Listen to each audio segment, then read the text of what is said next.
All right, welcome back to another episode of the Event Host Podcast. I am John Catalyst Gray, and with me as always is John Velociraptor Guerrero. How's it going, team? Hey, I want to start today off by saying thank you so much. We have surpassed 2,000 subs on this new-ish YouTube channel that we have. This is a channel that it's been around for a bit, but we haven't been using it.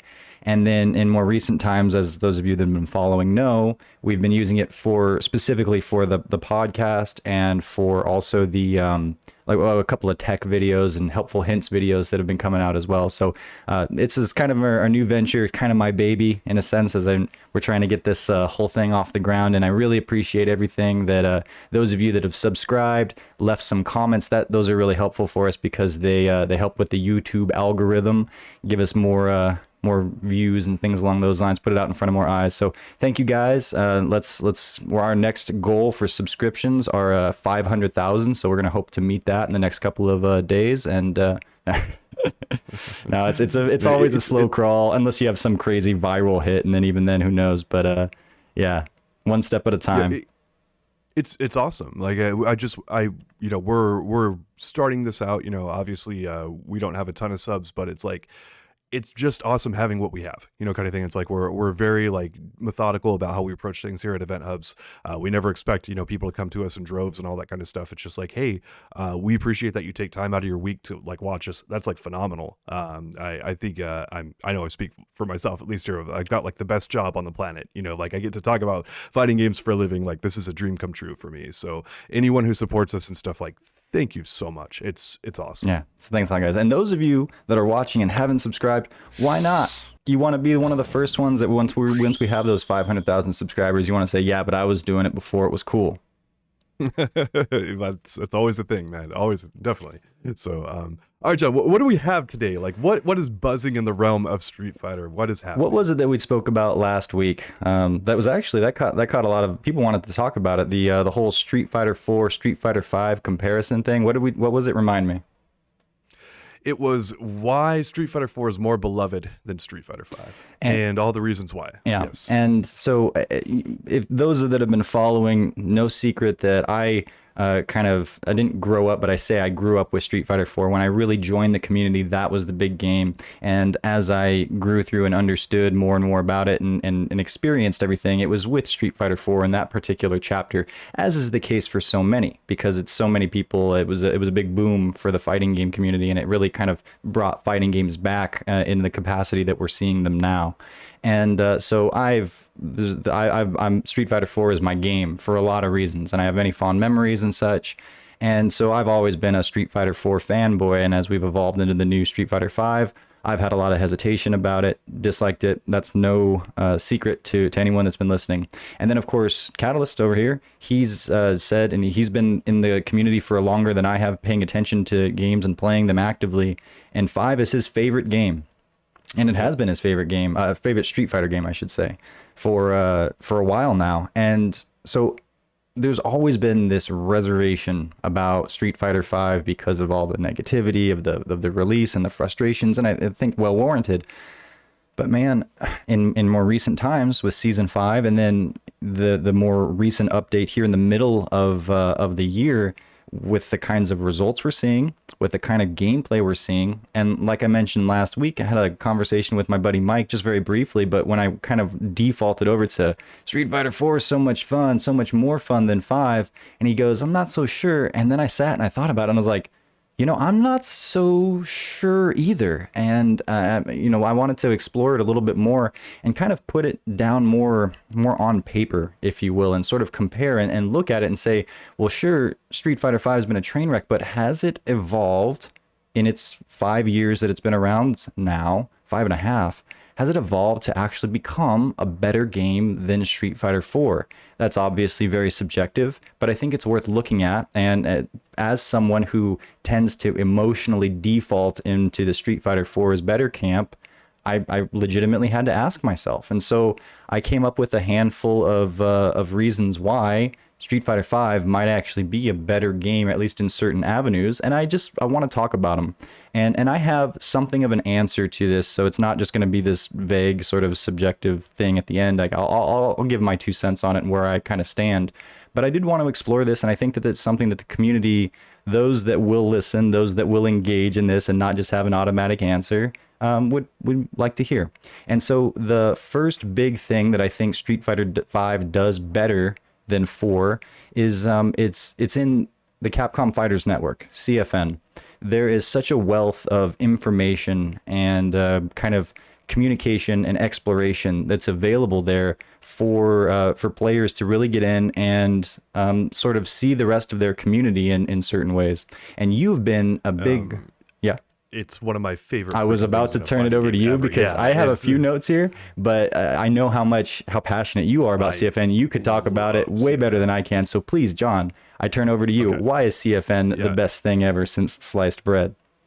Replays, you can easily look them up. Obviously, you know, I talked about it before in the past, how, you know, we had to send away for a VHS tape like overseas and then, you know, we got back some combos and maybe a Vanilla Ice bootleg copy. But anyway, that alone, but like just the ability to see inputs, the ability to see damage, the ability to go like right to, you know, it's a great thing.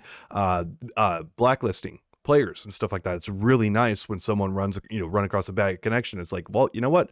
I never need to play you again, you know, and a bunch of other stuff. It's extremely functional when you want to grind out fighting games. And then, of course, you know, just having the difference, a lot of things have this, but like the difference of ranked and casual matches. I've been playing a lot of casual matches as of late because I've been having a lot of fun, we'll say, off the clock. And sometimes it's nice to just unplug and not worry about points at all and just have some fun with the players I run across, you know, type thing. So like I literally could list off probably about 30 other things that I love about CFN, but that's the nuts and bolts of it. That's the biggest portion. And Street Fighter 4 has replays. They have a somewhat fleshed out replay channel where you can go and look through plenty. And in fact, I have a handful of them here that I went through and got on Steam in Ultra Street Fighter 4 here. But it doesn't have the same level of accessibility. It doesn't have quite as many bells and whistles. And I think that it's clear that what's offered with CFN is clearly an improvement on the kind of whatever that entity would have been in Street Fighter 4, just sort of like the rumblings of it. But really, it wasn't the community and information sort of driving and offering entity that CFN really is. So I think that that's something that if you were to present Street Fighter 4 and Street Fighter 5 in their most updated forms to someone new, you could say, well, this is a reason why this game offers you a little bit more in this particular avenue. So CFN is my first one. The next thing to go to is Street Fighter V's offering in training modes, demonstrations, and their challenges. It makes a lot more sense what the developers have done in these avenues in Street Fighter V compared to what they were in 4. In 4, there were challenges, and they would show you some helpful things like how to throw a fireball and some basic combos, and that would be nice. But then, like, every character had something like 23 or 25 different challenges, and they were like combos that you would have to perform, specific ones. And a lot of them were not only not helpful, but they were inefficient. So if you, as a new player, if you jumped in and you're like, wow, Ken's trial number 22, that's super hard to do, and it uses all of his resources, it must be his best combo, and I should develop my skills around trying to hit something like that in an actual match. It's actually leading you away because it's not efficient. You'd use all of your meter just to have to do an extra one frame link, and while it was cool and maybe some swag, it really wasn't steering players toward what they should actually be trying to do and actually trying to practice.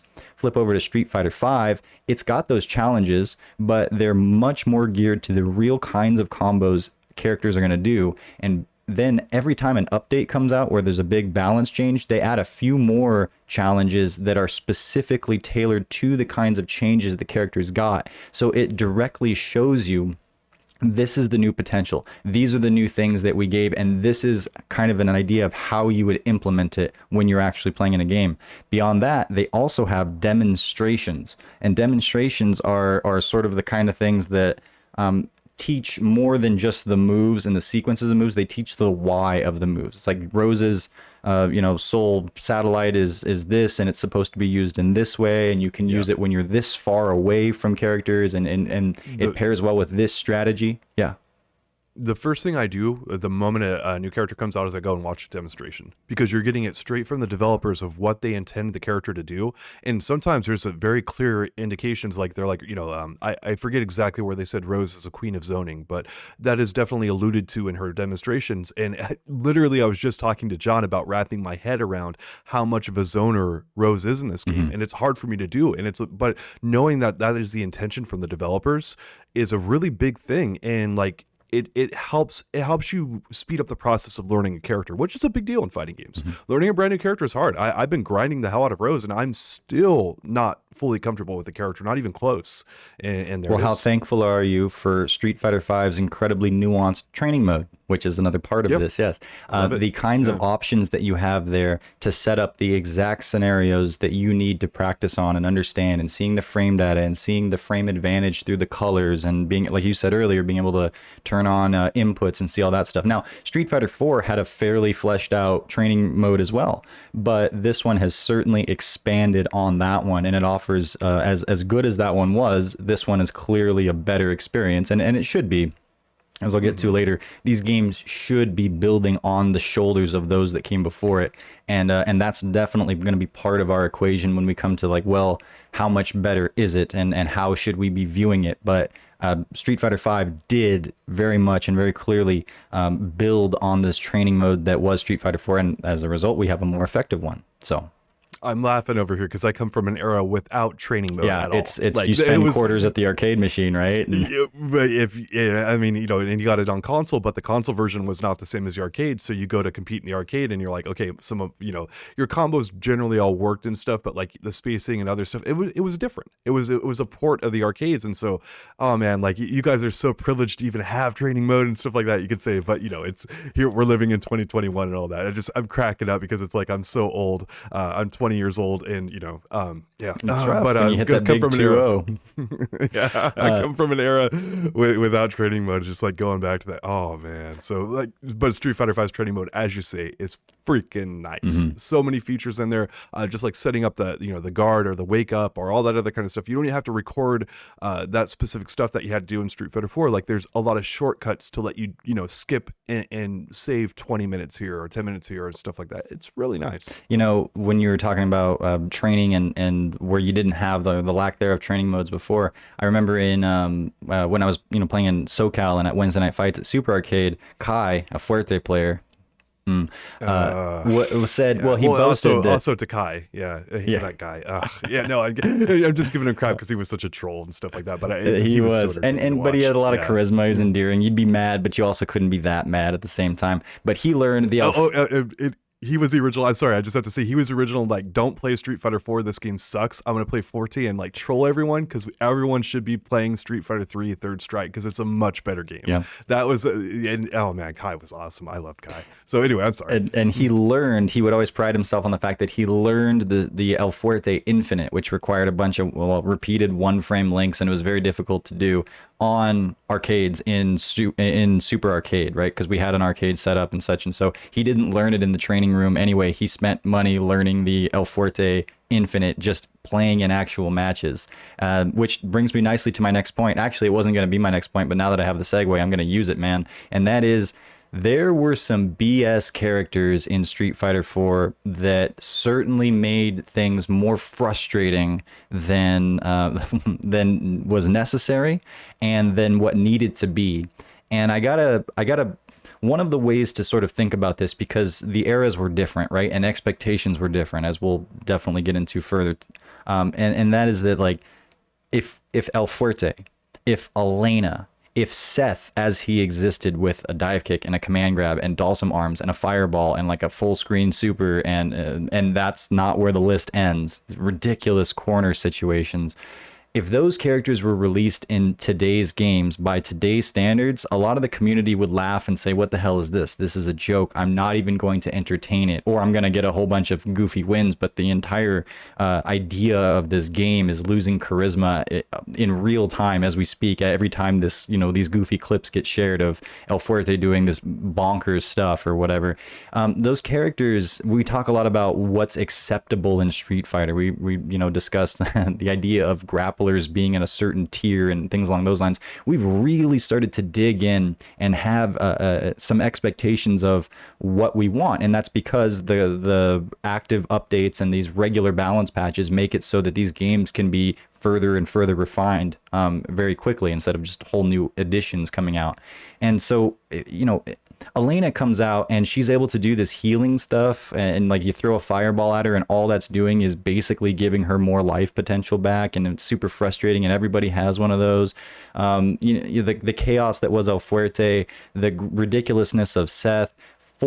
M. Bison could do, he wasn't the only one that could do this kind of stuff, but there was links from light moves. You could do like 4 lights in a row and then use that to confirm into special moves. So Bison could do 4 crouching shorts and then go into EX scissors. Things like that are goofy and laughable at this point. And we haven't even begun talking about option selects, and I'm not going to say anything about unblockables because that was something that was eventually fixed. And the option selects were heavily reduced, and the vortex was heavily reduced. So I don't really. Okay, you say the unblockables were fixed. They were fixed in air quotes, because what Capcom did is they had delayed wake up. They actually couldn't fix the unblockables because it was a problem with the way the game was coded. Because Street Fighter 4 was coded in some odd ways, and so unblockables still existed. You just had an option of delayed wake up. You had a chance to not. So. Yeah. There's some jank in Street Fighter 4 that people forget about. There's a lot of jank in that game that people are like, oh, you know, Street Fighter 5 is so bad. It's like, nah, Street Fighter 5 is actually quite a bit better coded of a game than Street Fighter 4 was. But yeah. The kinds of things that I tend to complain about and be exceptionally frustrated about now, I do see myself as, you might say, a little bit privileged in the fact that I expect that these things will be changed, but the community expects that these things will be changed because we're at a point where they can be. And so why wouldn't you? Why wouldn't you if you're going to treat this game as a service? So like Rose's backdash in SF4, that seemed to be a little bit much, guys, and it really felt like there were a lot of things like that that just made the game not fun, not frustrating in ways that were not entertaining or competitive. And there was a lot of, and like you say, technically unblockable still existed. So we look back with rose-colored glasses, but those things were certainly there. Now, we've complained ad nauseum about things like that in Street Fighter V, but so many of them have been attended to, and we're talking about final products or most recent products. As I think about the gameplay in Street Fighter V, it certainly isn't perfect, but we're not as worried about ridiculous V-triggers anymore. We now have plenty of options. There have been plenty of problem moves, and they've been attended to. You think about all of the crazy stuff, Urian's standing heavy punch and Birdie's EX, tackle thing that he does, and how goofy that used to be, and a lot of the Akuma's. You made a mistake there, John. You said Birdie's stuff. You should have said Birdie's everything. So yeah, sure.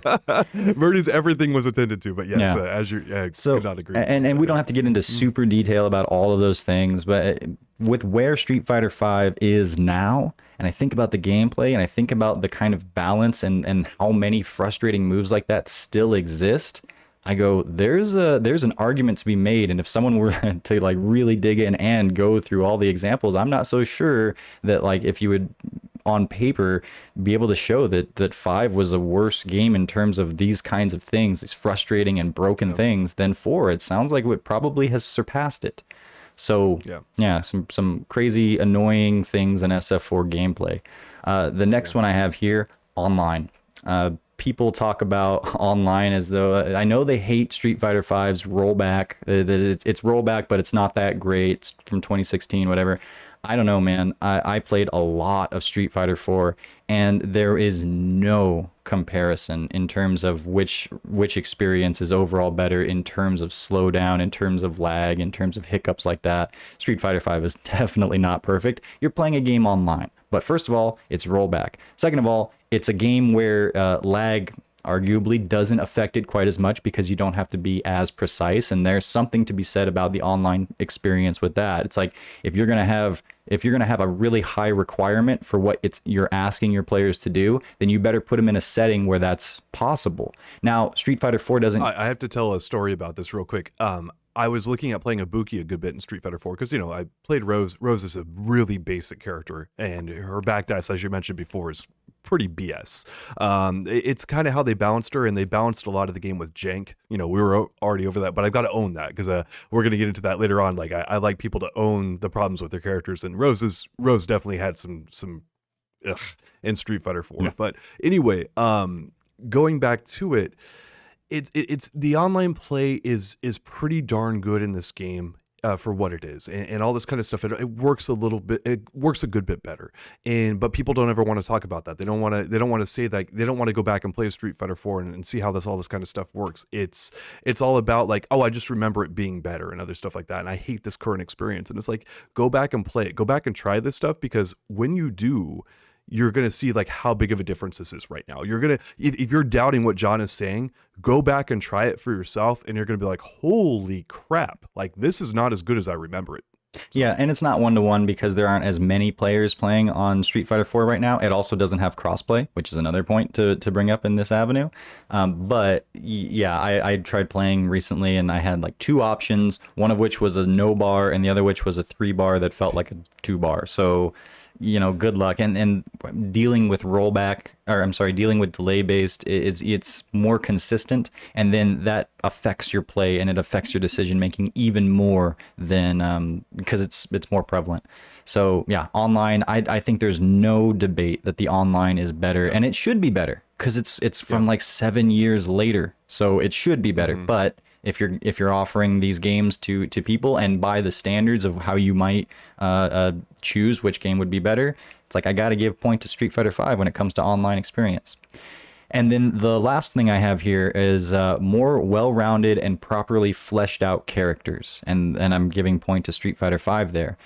There was an initiative that developers said that they were taking when developing SF5, that all the characters' moves would have specific purposes. They would design this with like every move with as part of an arsenal, and like how does it work with each other, what's the purpose that crouching medium kick has, what's the purpose that the command normal has, what, you know, all that stuff, so that players would be encouraged to use all of the moves. And one of the reasons that they had that in the first place was because there was a lot of that in Street Fighter 4 that wasn't being used. There was a lot of moves that they were either too weak, or it's like, why'd you put it in there? It's like, because they had to have a crouching medium kick. So Goken's goes like up in his face, and it's this weird little goofy thing that I actually kind of found a use for against dive kick characters. By the way, dive kick characters were so prevalent in Street Fighter 4. That's another another little something for that last category.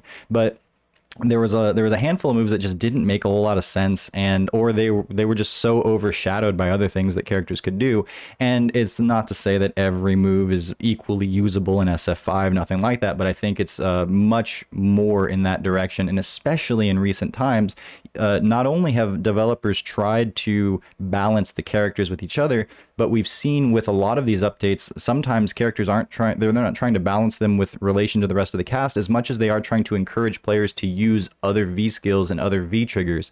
And so although Street Fighter V definitely launched with you can only play characters a certain way and you couldn't discern who was playing which character by watching their gameplay, that certainly isn't the case anymore. And more characters you can mix and match V skills and triggers and develop different kinds of strategies.